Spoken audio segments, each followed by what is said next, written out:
Good morning, everyone. This is Carol Razzo from ElderWorks, and thank you very much for joining us today. We're going to be talking today, obviously, about don't let the winter blues get you down. And we are streaming this live on Facebook. We will also have an interactive session towards the end when we're talking about some resources and other information that hopefully will be of value to you.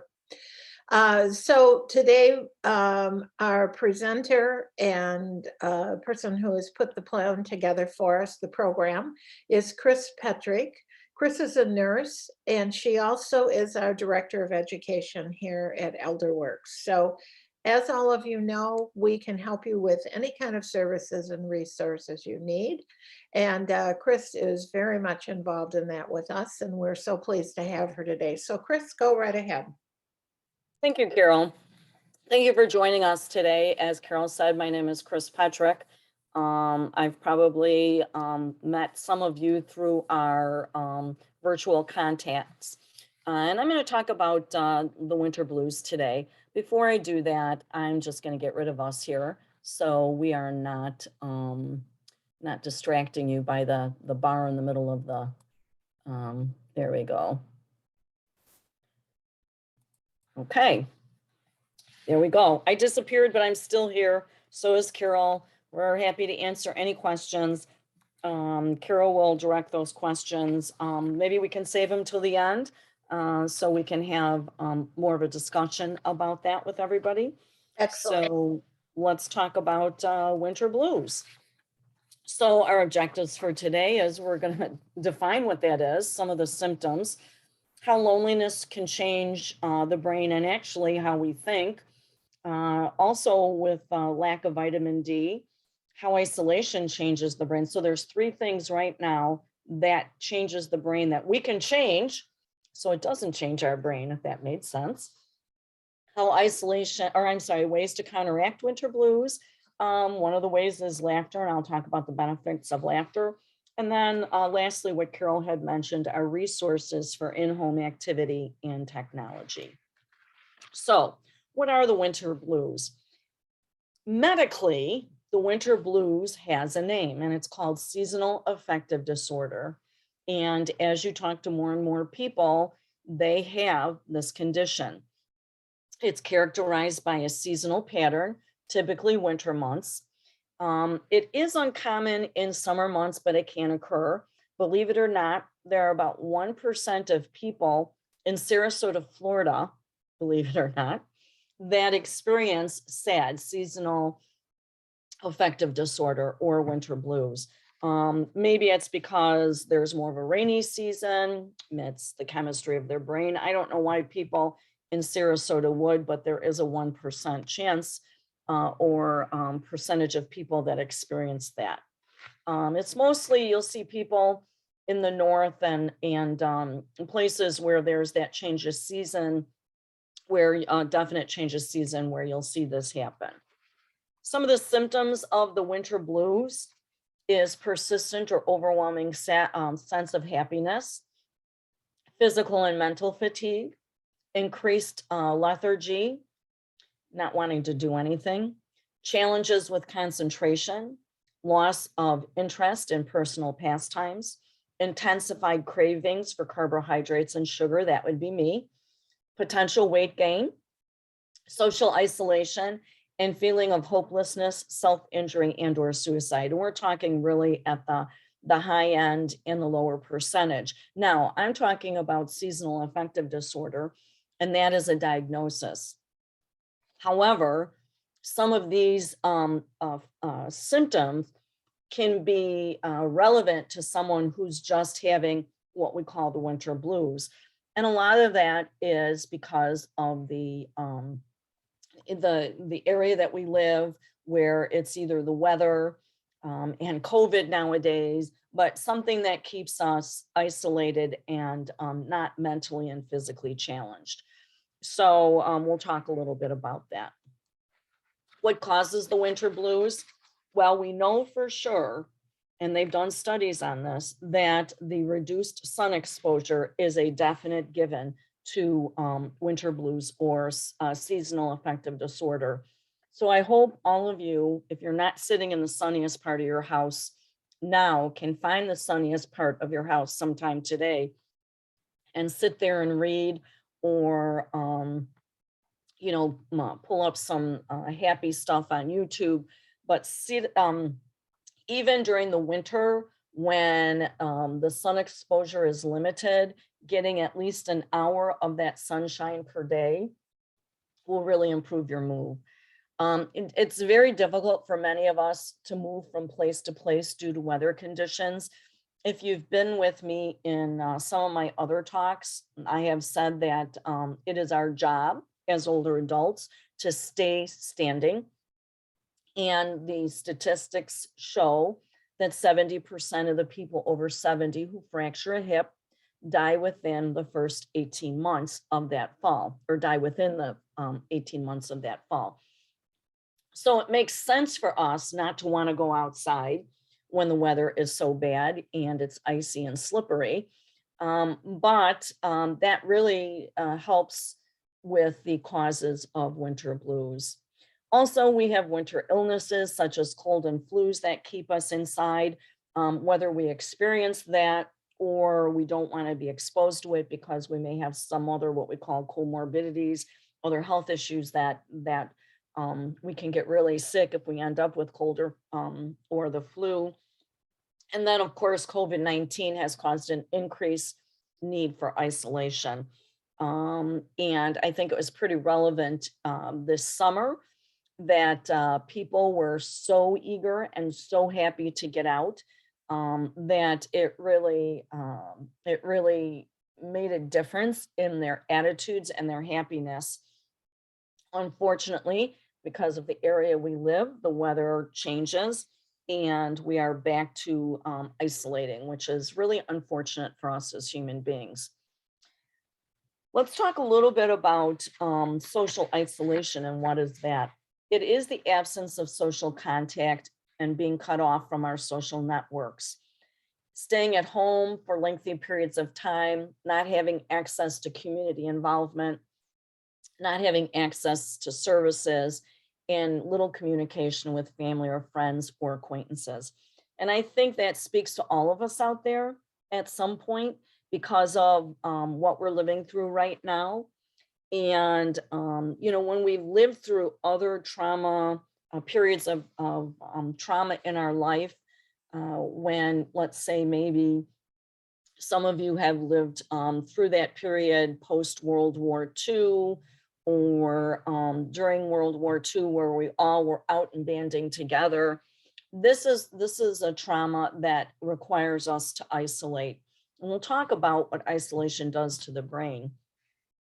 It also is requiring us, because of COVID, but also because of winter, to stay at home for lengthy periods of time. We make decisions based on the weather. I know I was going to, I was going to run to the store yesterday. I was going to run over to Joann's and get some things for Valentine's Day just to kind of perk me up a little bit, put them on my window. And unfortunately, a neighbor walked down and told me her husband had passed. So we sat and talked for about an hour, and then I never did get to go out. So today I thought, oh, I'll go out after this and I'll do what I need to do. And then I realized that it's going to be really cold out. And tomorrow I have to go out for something else. And I thought, well, I'll just go ahead and tack that onto that. So we make decisions based on the weather because of the area we live in. I don't want to be in sub-degree weather 2 days in a row. So that, we make those decisions because we want to stay safe and warm. Not having access to community involvement, I know that some of the senior centers and some of the senior events still are closed or have limited time periods. And, you're unable to participate in that. I have 2 events that are coming up. I'm supposed to go see a play, and everybody had to be COVID negative. And I also joined a quilting class 1 night a week with a friend of mine, and I'm waiting to hear that both of them have been canceled. So we kind of live on that, the edge of anxiety, wondering if things are going to happen or not.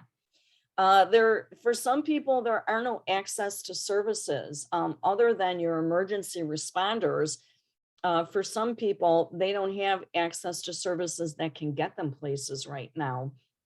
Maybe the PACE bus schedule has changed. I mean, obviously, if you're watching the news, you know that a lot of these jobs aren't being refilled because there's no applicants. And so everybody is working short-staffed. And so even in much of the service industry, we're the result of that is that we're living with no services.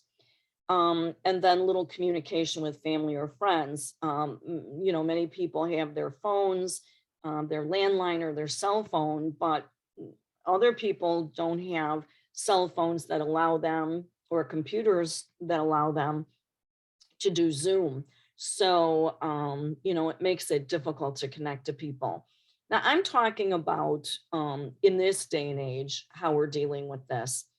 But in all the studies that I looked at, because I did a program similar to this for a group on social isolation, there are seniors that live with all of this every day. It's not just because of COVID, and it's not just because of, weather related. This is how they're living because they have no other choice. And we'll talk about what social isolation can do to the older adult. That's me looking out the window. So we're going to talk about isolation in the brain, but loneliness is a little bit different than isolation. And loneliness is described as a feeling or perception that one doesn't belong or they're not connected. It can be unpleasant emotional response to isolation, but it's often described as social pain. Social isolation can lead to loneliness, but loneliness can also exist without isolation. Have you ever been to an event where you didn't really know anybody? Maybe you were going with your significant other or a friend to escort with them to this event, and you don't really know anybody, and everybody's talking, and maybe you're on the shyer side, and you can be in the middle of a room full of people and feel very lonely. So lonely is a little bit different than isolation. So this is your brain on social isolation. So this is what isolation does to you. Humans are social creatures, but to stop the spread of COVID-19, the novel coronavirus, we all need to do exactly what we're biologically programmed not to do: social distancing. We humans don't have big claws, sharp teeth, or hard shells. We've evolved to feel safe by sticking together. Therefore, few things are more alarming to our systems than suddenly being Whoops, let me just get rid of the ads. Go ahead. There we go. alone. Just like how, when we're deprived of food, we feel hungry. When we're deprived of social connections, we feel lonely. Loneliness, like hunger, is a warning signal, reminding us that we're not meant to be alone and encouraging us to form deeper connections. If we can't form deep social connections because, say, we're social distancing due to a global pandemic, our bodies go into survival mode. We start producing more cortisol, a stress hormone that keeps us alert to threats. Our bodies experience more overall inflammation, a way to prepare to heal any injuries we might get while out on our own without help. And our sleep becomes shallower so we can wake up to dangers in the night. These survival responses help us get through short, threatening bursts of isolation. But the longer we're lonely, the more these changes wear on our cells and organs. That's why perpetually lonely people are at higher risk for mental, physical, and emotional problems and have weakened immune systems. So, we're stuck inside for the foreseeable future, and this creates its own unique problems. That's why we've created Closer Social Distancing, a YouTube video series and website designed to keep all of us happy, healthy, and more connected. Up next, we explain how to stay connected during social distancing with the 3 components of connectedness. Be sure to subscribe to this channel. Okay, so there's a lot. What I want to say is there's a lot of. I don't push or advertise for any of these websites. This one just happened to have what happens when you're isolated or alone, and loneliness, and how it can change things in your body. But there are things, if you go to YouTube and you just type in loneliness or social isolation, a lot of these YouTube websites will pop up, and possibly you're able to connect with those. But as she talked about, there's a lot of changes that happen with loneliness and isolation.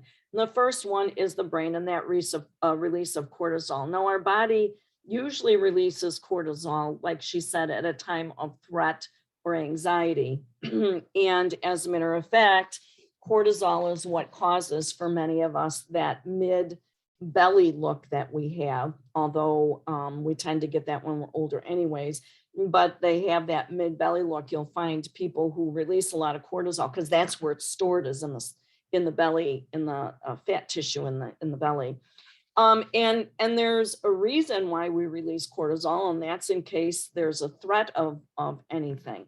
But like she said in the video, as the loneliness or the isolation becomes prolonged, we continue to release that cortisol, but it starts to change not only the chemistry in our brain, and that is what causes that fatigue or their lethargy, but it also causes inflammation in our body. There has been an increase of inflammatory diseases during these last couple of years because of that. But you have to think about where inflammatory diseases live in your body. They can live in your liver, they can live in your heart, they can live in your stomach. So inflammatory processes can live any place in your body and become activated. In fact, there's a higher rate of cardiac and stroke among people who are continuously lonely or isolated. One of the side effects of the winter blues or seasonal affective disorder is depression. And there are many reasons that social isolation affect people with depression. People with disability or long-term illnesses may not be able to leave their homes. People who are receiving chemotherapy or transplant. These are people who've been kept home because of COVID. And like I said, transportation issues. This all leads to a feeling of depression. And depression is described as a feeling of sadness, emptiness, hopelessness, and helplessness. Fatigue, anger and irritability, insomnia, poor memory, concentration, and decision-making, lack of appetite, or overeating. It depends on how your brain is wired. You're either not going to eat and lose weight, or you're going to, go into that carb and sugar mode because those receptors in your brain are starting to reach out, and you're going to go the carb and sugar route. So there's a lot of people who end up depressed towards the end of the winter. That's why a lot of people, especially the older adults who can afford it, and I say afford it very gingerly because there's not a lot of us that can, leave the Midwest for the winter and go down to Florida because it's sunny in Florida and we can get out and we can mingle with people. Right now, they're having a cold snap. I don't think people are sitting outside and eating right now. Maybe they are, but just enjoying that sunshine and being able to get that fresh air. Even if you can do it for a week, it's always advisable. But again, we have to be careful because what we have in our environment right now, kind of sad, and it really does limit us. This talks a little bit about depression in your brain. Depression is a complex disease, one that can be triggered by several factors, including chemical imbalances in the brain, medical conditions, traumatic life events, and genetics. But depression can start to lift within just a few weeks, provided you find the right combination of effective treatments. This is Your Brain On, where we explore how the world affects our brains and ourselves. Brain imaging studies show that depression is connected to changes in several parts of the brain, especially in 3 core areas. The first is the amygdala, which regulates emotions like anger, pleasure, and fear. When a person is depressed, the amygdala can become overactive, causing problems with sleep and behavior, as well as balance of key mood hormones. The second area is the hippocampus, which processes memory and regulates stress hormones such as cortisol. One study found it's up to 13% smaller in depressed women, and excess cortisol can stunt the growth of new neurons, creating poor moods and memory. The third main area is the thalamus, which helps link sensory information to good and bad feelings. Problems in the thalamus may be linked to conditions such as bipolar disorder. Changes to these parts of the brain and others mess with key hormones, such as serotonin, which regulates sleep and mood, and norepinephrine, which affects motivation. For some, a depressed mood passes on its own, especially if it was triggered by a particular sad event. But for those with ongoing clinical depression, it can take time to find effective treatment. Stats show sticking with treatment is worth it. One study by the National Institutes of Health showed 80% of people improved within just 4 to 6 weeks of starting medication, therapy, or support groups. Healthy lifestyle. So sorry, I didn't mean to cut that off so quickly. Let's go back to that. Depression is a complex disease. So we don't get to the next slide too early. What I wanted to say about depression is, if you have a history of depression, or even anxiety, which is kind of a subset of depression, winter months can be very difficult for you, just because of the change of season. And so proactively, it's always better to, when you start experiencing some of the symptoms that you've noticed before, to talk to your doctor about that. They may suggest things that are non-medication and non-therapeutic within the medical realm, such as getting involved with things. And we'll talk in a minute about how we can waylay some of those symptoms of winter blues.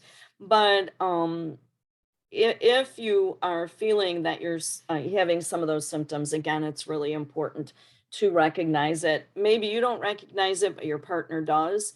And it's important to have an open relationship and be able to share that information and let you know that, this is what they're seeing in maybe your behavior. It might be that you're sleeping more. Maybe you're shutting yourself off more. Maybe you're irritable and arguing more. Those are all signs of depression. So again, working with that instead of against it will be extremely helpful. I've heard from many, many, many people that right now it's very difficult to get with a counselor and to get to someone that they can do some talk therapy with, or a psychiatrist. And that is because COVID has ramped up by about 20%, and it could be more now as we get in. I haven't looked at those stats in a while, but I know it was up about 20% in the year and a half as we were getting through that first round of COVID. And they're overwhelmed and they're overworked and they can't fit everybody in, and they themselves may be feeling the stress of this. And now we're seeing that in any industry right now, because COVID is so rampant, that people now are getting it, and even people who've been immunized are getting it and need to be off from their jobs because of it. So don't stop trying to get those appointments if you do. You can get some help online. And again, there's all you have to do is Google it, and they'll give you some resources that might help you before you actually are able to talk to someone. So here are some of the other side effects of isolation and loneliness: anxiety, cognitive changes, inflammation, cardiovascular disease, impaired immunity, and that release of cortisol. We talked about some of those already. We talked about inflammation. We talked a little bit about cardiac disease. Studies have shown that people who are isolated and lonely have a decrease in their immune system. They don't have the killer T cells and the white blood cells that, in proper amounts that people who are not lonely and isolated have. They also can see some cognitive changes. One of the side effects of not getting a lot of sunshine is a decrease in vitamin D. And we see a decrease in vitamin D in people more in this area, in the Midwest and North, than we do see in the South. And I think it's obvious why. If you're feeling kind of, loosey-goosey, and you're not feeling 100% like you have the cognition you normally do, then I would bring that up to my doctor and ask them to draw a vitamin D level on you. About 5 or 6 years ago, I experienced this. My mom had dementia. So, of course, my anxiety always leads me down that road and thinking, oh my gosh, am I getting it? And because I know there's an increased chance if I have a family member. But anyways, went to the doctor and I said, I'm feeling, and because I have a good internal medicine guy, he said, well, you know what, Chris, you're jumping to conclusions. He knows I'm a nurse. So he kind of, when I come in, he always goes, so what do you have now? Because I diagnose myself like most nurses do. And he said, before you jump to conclusions and you think you have dementia, let's draw some labs on you. And my vitamin D was very, very low. And so he put me on a vitamin D supplement, a pretty high one. And lo and behold, in about 2 to 3 weeks, after taking this medicine, I started feeling like myself again. I felt like I had my old brain back. And I have been on it up until this year when they drew my level, and my vitamin D level was very, very high. I had spent a lot of time out in the sun. I gardened a lot this summer, and I was soaking in a lot of sunshine. I was eating foods that were high in vitamin D. I was eating a lot of calcium, and you need to take vitamin D with that for my bones. And so they took me off of vitamin D because if it gets too high, it can be dangerous too. So there's a level of vitamin D that is safe for you. And I would advise anybody who's starting to feel some changes cognitively to have your vitamin D checked. The other vitamin you need to check, and this isn't related to isolation and loneliness, but cognitive changes, is B12. Studies have shown that people who have dementia have a very low vitamin B12 level. So 2 of the vitamins that I take now, actually I stopped taking vitamin D for a while, but I still take vitamin B12 because I have a history of dementia in my family. So those are some of the things that to talk about on cognition. Going back to depression, we'll talk a little bit about anxiety. Everybody has some periods of anxiety in their life, and usually it's around a life event that's not pretty, or maybe overwhelming to you. But usually it resolves itself. But if you're feeling anxious all the time, you should really, again, speak to your doctor about that. Sometimes it is chemical, and some of the receptors in your brain aren't working right. And some of the medications, an example would be something like Lexapro, helps those receptors connect. And, some of those medications, and I'm not a proponent of taking medications, but if nothing else is helping, then, it may be chemical, and that can be taken care of by some of those medications. But some of it is related to isolation and loneliness. You sit around and you continually think about, something, and you have nothing to keep your mind busy. I want to show this video. This didn't happen in the United States. It's been a while since I have seen this. Actually, I think it was in the United States, or it might have been in Canada, but it was a major corporation that decided they wanted to reach out to the seniors in their area, and what a difference it made to the people that were isolated. The loneliness is so deep, I can feel it in my bones. My husband passed away in October, so I am by myself. It's very difficult. I miss the people. I just miss that interaction every day.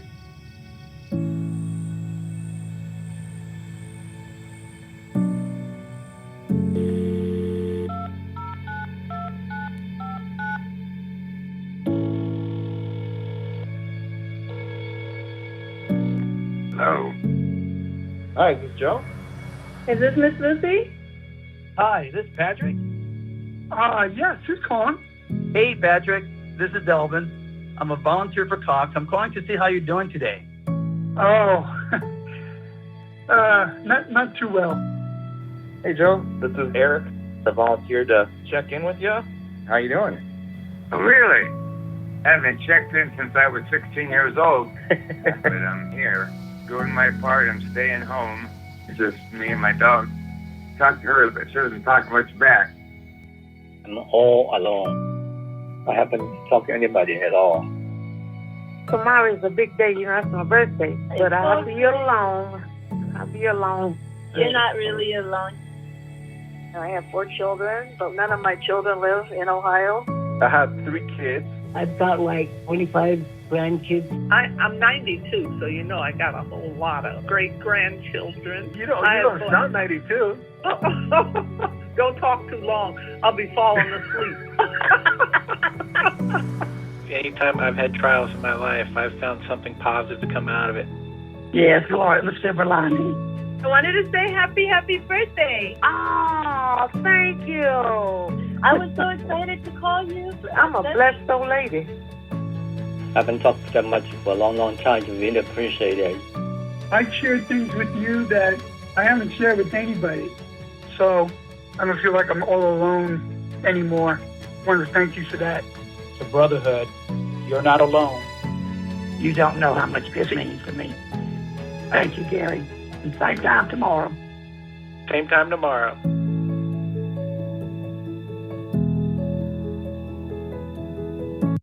I don't know where they are with this program, and I forgot that was Ohio. But they started this during COVID, and I would hope that this is something that continues every year, because it really obviously made a difference. You could tell in their voices. And some of those people hadn't had phone calls from the outside for a long time. So again, it exists out there, and it's not going to just exist during COVID. It exists in the winter months for many of us because of our weather conditions. So we need to talk about ways to counteract the winter blues. What can we do for ourselves that is going to help us? And some of this you're going to go, oh gosh, do we have to talk about exercise? Do we have to talk about nutrition? And I'm going to say, yes, we do, because it matters. And physical and mental exercise matter, and both should be done at least several times a week. Programs can be done at home, are probably the best this time of year. Make it doable. Don't overachieve. Don't, think that you can do the same exercise program that even a 40-year-old can do if you're in your 70s. Our bodies are now different than they were when we were 70 years old. One of the programs that we have available is the Step Up to Fitness on the Elder Work website. And we have some programs with the Step Up to Fitness that will help you exercise. There's chair yoga, there's sitting exercises. So there's ways that you can achieve a little bit of activity. They showed, and I don't have it on this slide, but they showed the brain in a PET scan just after a 10-minute walk. And you would not believe the increase in blood flow to the brain sustained for several hours after a 10-minute walk, which means there's more oxygen to your brain, and your brain cells and your nerve cells are being replenished and fueled. So don't think that even 10 minutes of exercise is not going to be worth it. It is. So again, we have the Step Up to Fitness on our ElderWorks site. You can go to YouTube, and I've done this, type in exercises for older adults, and you'll get a bunch of YouTube videos. You don't have to subscribe to anything. A lot of your communities have walking tracks that you can join. Obviously, if the weather is nice, which it's not going to be this weekend, it's going to be pretty cold. But if it's nice out, I give my body a temperature that I feel I can handle, and that's 34 degrees. If I can bundle up and it's 34 degrees and the street or the sidewalk looks clear, excuse me, I'm going to do it then. one of our consultants has two dogs, and she likes walking her dogs, or her dogs like walking her. And she bought online little things that she puts on the bottom of her boots that help her grip on the snow and the ice. So if you're going to venture out, you can find those. She got them at Amazon. You can just put snow grip that attached to your shoes. And I think they cost about $18. They look like they're kind of a bungee cord looking thing. And they have these little rubber nubbies on and kind of interspersed.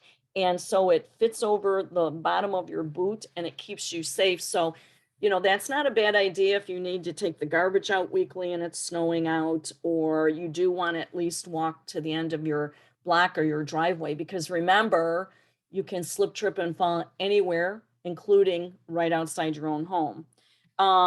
Again, when you're outside or you're at a window where there's sunshine, you're going to get more vitamin D, which actually helps release that serotonin also.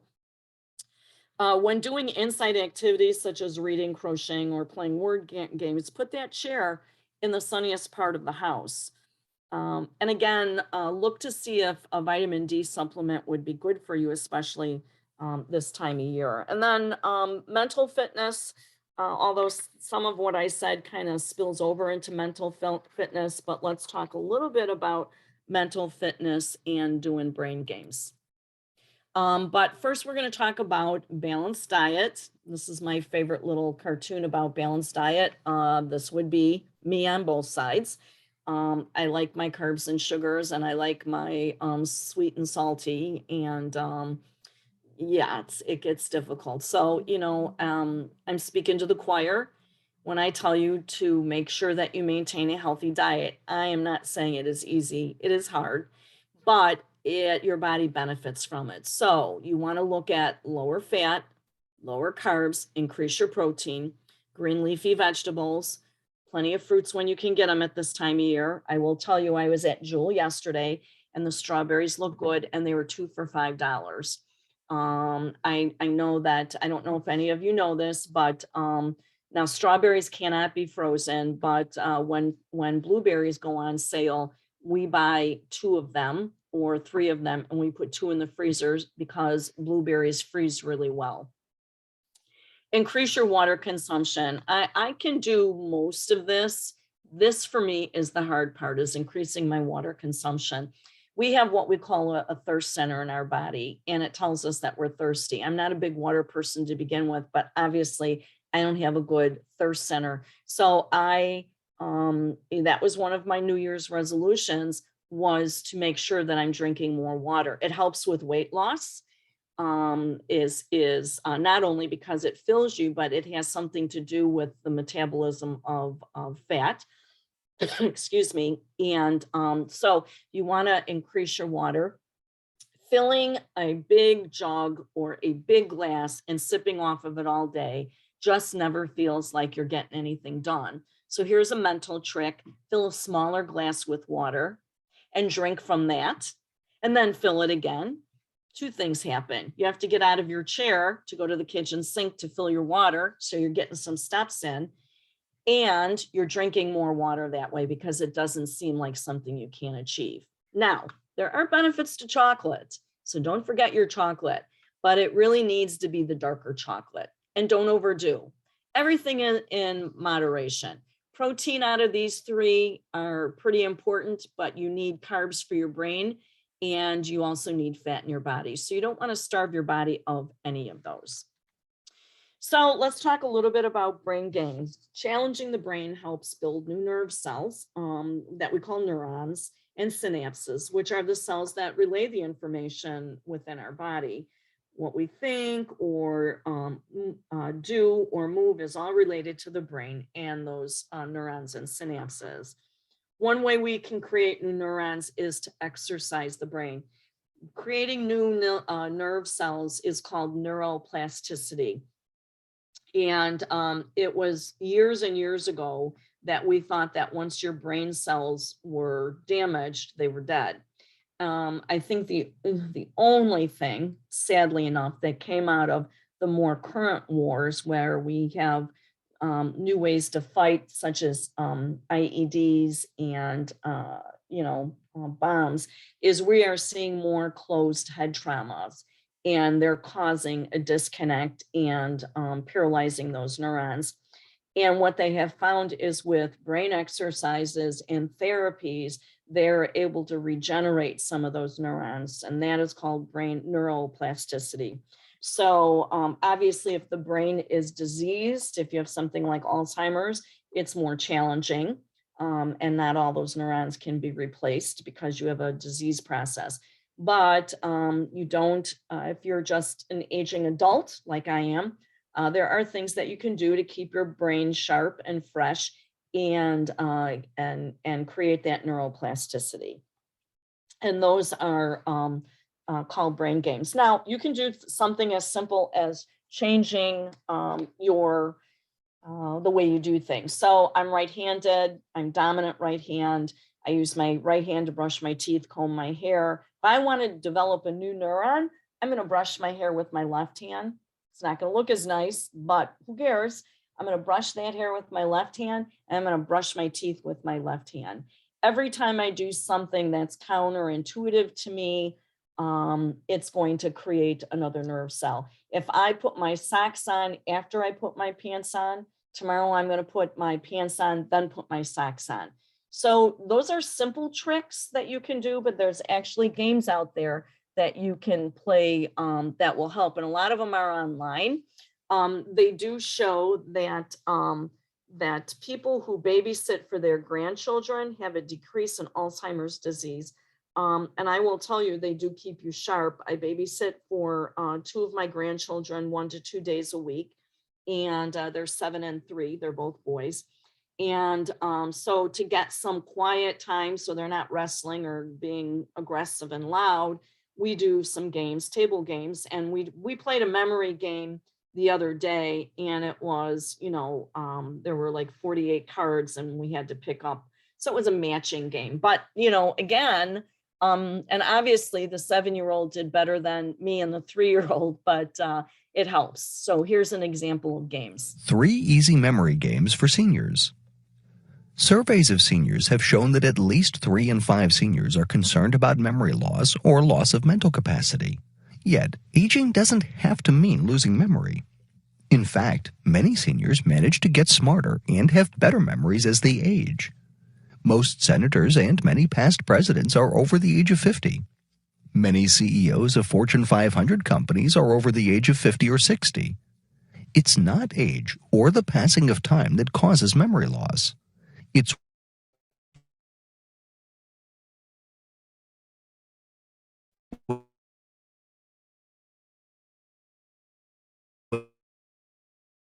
when the brain ceases to be you. Keep your mind active and your brain healthy. 1. The matching cards game. Take a deck of cards and remove all diamonds and clubs. Then remove all the face cards. In the remaining deck are 20 cards from ace to 10 in just hearts and spades. Shuffle these cards and place them face down. Flip 2 cards over at a time and try to match the cards. Anytime you match 2 cards, remove them from the table. Try to clear the table in as few turns as possible. 2. The Remember Later game. Sometime during the day, pick something to remember. For example, you might walk down the hall and tell yourself to remember that 12 plus 12 is 24. The next day, ask yourself, what was the thing you wanted to remember? Try to play this memory game with different things like tasks, events, people's behaviors, or phrases. 3. The Word Association game.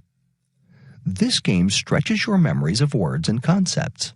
It requires at least 2 people to play, but can be played with as many as 4 to 6. Pick a category of words, such as foods or people. One person starts with a word. The next person has to say a word where the first letter is the last letter of the previous word. For example, if the category is food and someone says apple, the next person might say egg.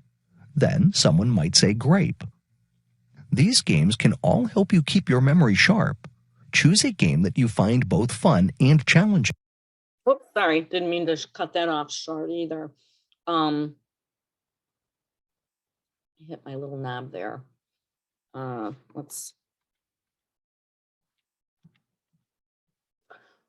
Anyways, those are example of brain games that was just about dumb. I'll tell you one of the other games that I play with my grandchildren. And this is a game you can play on Zoom. Then you can order this under the Children's Toys by Melissa and Doug is the maker of it, as Hangman. And I ended up during when we were in the big shutdown, I played this with my grandchildren, but I also played it with some family members when we would meet on Sunday afternoons as families to try to do a game. And Hangman is basically Jeopardy, not Jeopardy, Wheel of Fortune, but, you know, just an early version of that. And it's, you know, trying to figure out what the word is. And we had a lot of fun with it. Now you don't have to buy the game. I think it was like $14, but it's a whiteboard and it has the little tiles you can flip over when you don't guess the right letter. So again, different, but if you go on YouTube, again, YouTube is wonderful, and type in senior games, there's all kinds of things on there. You can also join, some of your local bars have trivia night, and now their trivia nights are remote. So you can play trivia night with people who are actually at a local bar. It's become very competitive, but lots of fun. So again, that's another thing that you can do. Let's talk about laughter a little bit and how that helps with loneliness. First, it stimulates antibody cells. It helps the immune system in more ways than one, and it reduces the immunosuppressant hormones. So it really has to do with wellness all around. The risk of cellular decay, thus slowing down the rate of aging. Unfortunately, we see Betty White here, just passed at 99, but all these people lived well into their 90s and hundreds. So again, frame of reference for these people was all laughter and joyful, and we know that it definitely has some positive benefits to our immune system, and thus reducing cardiac disease and other health problems. The one thing that is important to know, and I actually just had this conversation with a friend I had lunch with the other day, and we were talking about funny things on TV. And she said, you know, I noticed that when I'm by myself, and she's a single woman living by herself, she said, when I'm by myself and I watch these, you know, funny movies or these sitcoms, I don't find them as funny as I do when I'm with someone. And that's because laughter is catching. And so here's an example of that. We can all be impatient, but there's one annoyed Ohio pup that's gaining national attention. Take a look at this.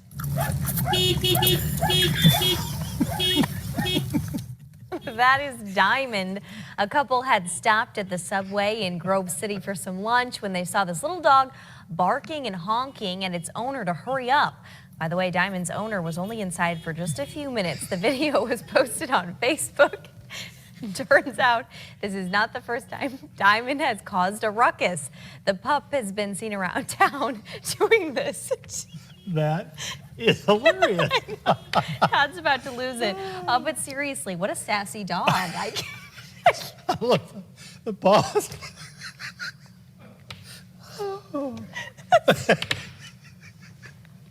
This is why we can't show. Well, I hope many of you out there are laughing. So you can laugh by yourself, but you get a bigger chuckle. And we know that it fills the lungs more when you're with people, but take the opportunity to, again, I'm going back to YouTube, which is a good resource, but find those old-fashioned sitcoms like I Love Lucy and, you know, those type of things that will really make you laugh. The last thing I want to address before we go on to our resources is gratitude. They have done a lot of research on gratitude and what it does to the body, and we'll talk about that.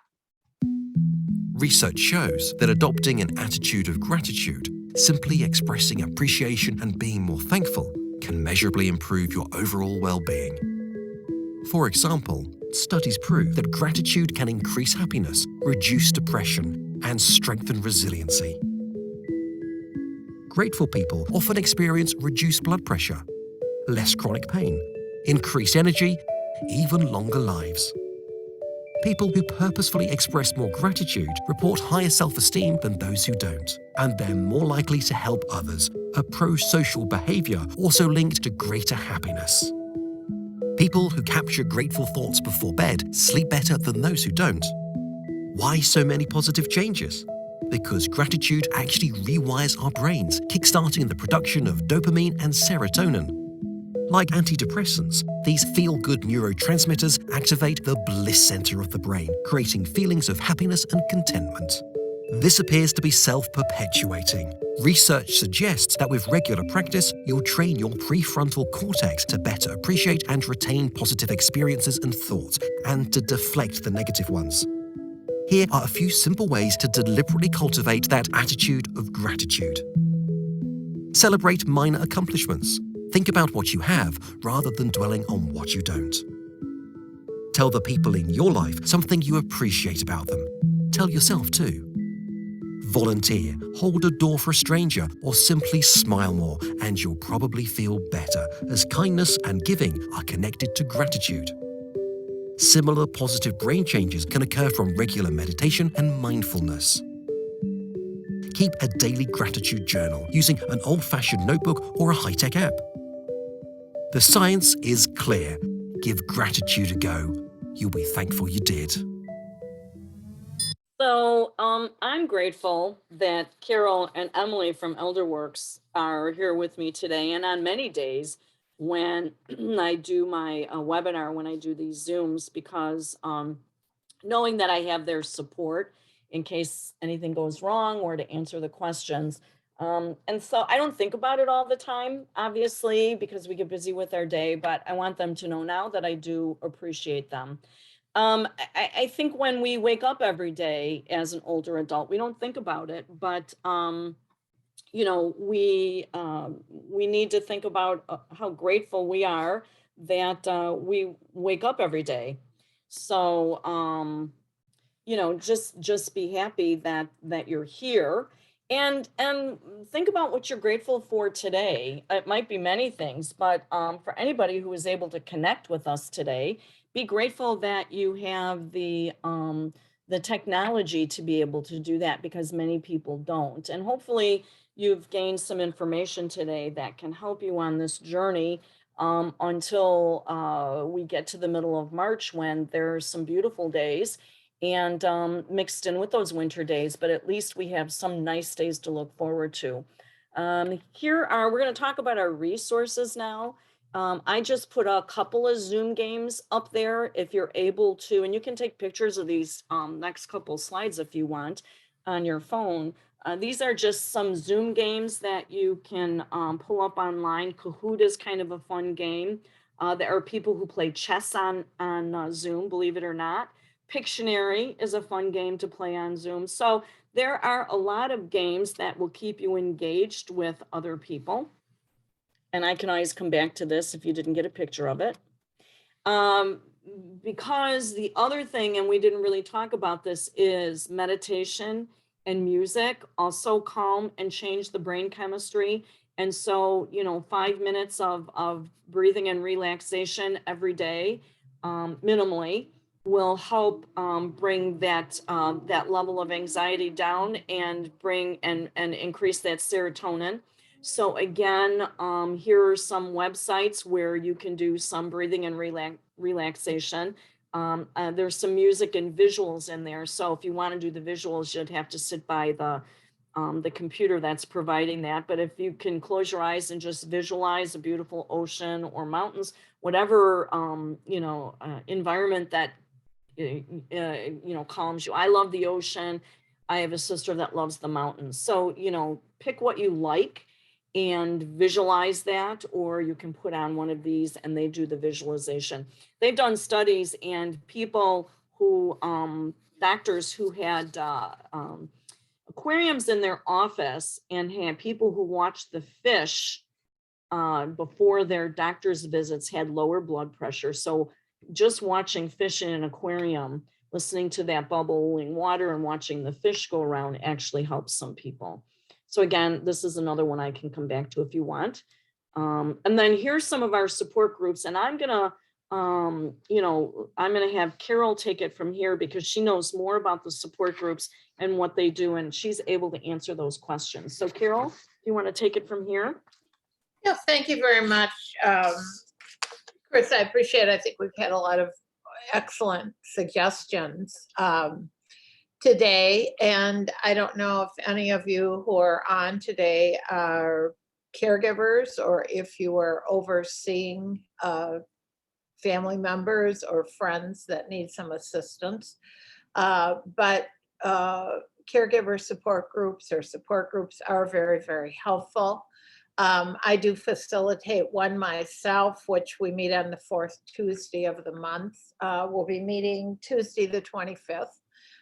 So if it's something you're interested in, just contact me direct or send an email, or you can call the office if you don't have a picture of this, and we can add you to the list. We're meeting virtual right now, so it's a Zoom link, and it's really an opportunity to share or not share information, or in addition to that, see how other people are dealing with many of the same challenges that we are, but we all sort of help each other. So support groups are always an excellent option for people. Chris, do we have another slide after this? Yes. Resources, thank you. And I think there's one after this too. Yes, thanks. I think Chris mentioned ElderWorks is continuing to offer our Stepping Out for Fitness program. We just started now for the first quarter, January, February, March program. Be great if you would like to join us. You can do as much or as little. You keep track of it. It's online, and we do have on an ongoing basis professionals or people that teach yoga or teach chair yoga, chair exercises that come on and work with you as well. It's a short basis, but it is fun. A lot of your community centers, medical groups, for example, Advocate, I think North Shore Medical, and I know Northwestern also have online fitness and options that are available. Chris is showing us many of the big advantages of YouTube and what we can find on YouTube with no cost and no subscription, which is helpful. I would encourage you also to go on our website at elderworks.org. We have a resource section there, and it gives you numerous options on information, as well as other presentations and things that we've done in the past. Also, many of our presentations are on our YouTube channel as well, so you can always go back and review those and see what they offer. Articles and guidance are there. We work with geriatric care managers, and that is generally a social worker or a nurse who has their own business. So we have many families who are perhaps not where the person that they're overseeing, or they have adult children, they have older adult parents that need assistance, and you're navigating medical needs, doctor appointments, a lot of those types of things. And this is somebody independently that you could certainly rely on. You can always talk to any of us. You could call me direct or call the office direct, and we'll get you connected with one of us as the consultants. We have a variety of vetted and excellent professional care managers that we work with. That is always on a private pay basis for the care managers. Remembering that everything that we do is at no charge. We are a complimentary service. We're here for resources and to really offer you whatever you need. Someone put in the chat box, can someone hire a care manager for themselves? Absolutely. Absolutely, you can. Send me an email. I'll be glad to give you some options. In addition to that, We have a book club that we're running, and there's numerous books that are recommended. So many questions that are asked, which are also on our website. News and events, obviously online. We work constantly through the Veterans Association. Those are other things that we can help you with. Annually, we offer an Aging Better Expo, and that really is for seniors, but also very much for adult children overseeing parents. If you're caring for someone who has some cognitive issues, memory cafes are really very popular now, and it's a social model. The ones that I am familiar with are meeting again. It's changed a little bit during COVID, so we have to always check on that. But a memory cafe is going with the person who has some memory or cognitive issues, or maybe they're a Parkinson's patient, and the caregiver or family member goes with them, and it's usually an hour to an hour and a half monthly. They have some type of entertainment, music, some other things happening, obviously, generally some type of refreshments. And the real advantage is that interaction, socialization, and you get to know and become friends with, and obviously sharing some of the same challenges with other people who are experiencing some of the same things that you are. Caregiver support, we've talked about. Alzheimer's Association, if you're caring for someone who has some cognitive or memory issues. Books on tape, which are excellent. They're a wonderful resource. And often we have people that as we age, they really are not interested in reading any longer. Sometimes if, in my experience, if you're having some type of cognitive issues or difficulty, they're really not understanding the same thing they read before. But if you have books on tape, they can sit and listen to that for a short period of time, and it really does give them some extra entertainment and something else to do. So that would be another option. I think Fox Valley Memory Cafe, you're welcome to take a picture of this with your phone, or to send us an email and we can send it over to you. Fox Valley Memory Cafe meets on a monthly basis. They're excellent. Again, as we've talked about that, Elder Day Center. Adult day programs, if you're caring for someone, sometimes people don't realize that, but there are numerous adult day programs. Some of them are meeting differently than they did before. Elder Day is well known sort of in the suburbs of Batavia. Now they've also opened a location in Elgin. But there are other communities that offer ongoing adult day where you could bring the person you're caring for half a day or a day.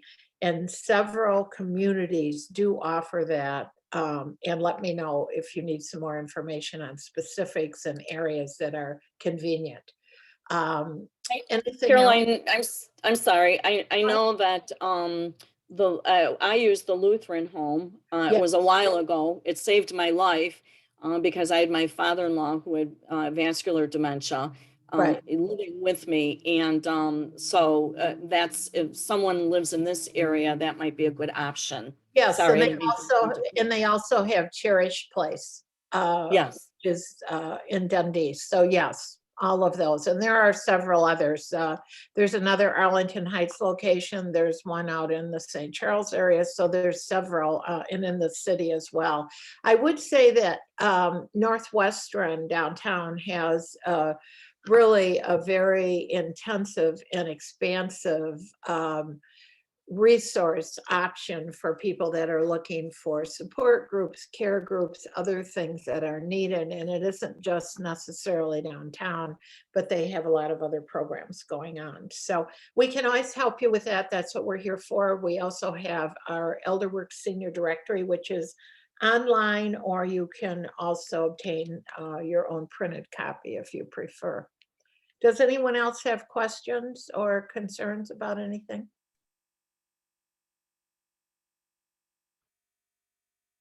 Well, I certainly appreciate all the information you've given us today, Chris, and I think it's very helpful. I was a little discouraged to find out that the few pounds I've gained were not COVID weight. It's the neurons in my brain.